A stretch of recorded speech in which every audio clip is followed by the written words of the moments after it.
Nicoletta Todesco, da 18 anni mi occupo di formazione, di consulenza aziendale, di sviluppo risorse umane e proprio per questo sono qui oggi a invitarvi il 26 giugno a una serata sicuramente di impatto importante. Sarà una serata che andrà a trattare argomenti quali la comunicazione, la leadership, l'ipnosi conversazionale, la vendita, perché è indubbio che sia un periodo di profonda crisi. È indubbio che purtroppo in questo momento tante persone non riescono ad avere quella energia, quella motivazione, quelle risorse che forse un tempo erano sufficienti per ottenere grandi risultati. E sono certa di una cosa, che con le strategie giuste, con la spinta motivazionale giusta, oltre che a delle tecniche, delle strategie corrette, si possa sicuramente affrontare questo momento. Sono degli studi che sono stati fatti da un'università americana proprio nel nostro bel Veneto che dimostrano che le aziende che nel 2006 hanno investito in formazione sono quelle che oggi hanno un trend economico positivo. Perché davvero a volte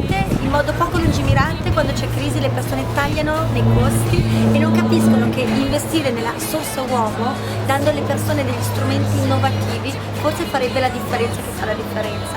Proprio per questo ti aspetto il 26 di giugno all'Hotel Cane Galletto a Treviso. Di sicuro uscirai con qualcosa di concreto e di innovativo. Io ti ringrazio, sono sicura che potrò darti qualcosa di bello e ci vediamo presto. Da Nicoletta e dallo splendido contesto di Lugano è tutto, buona serata.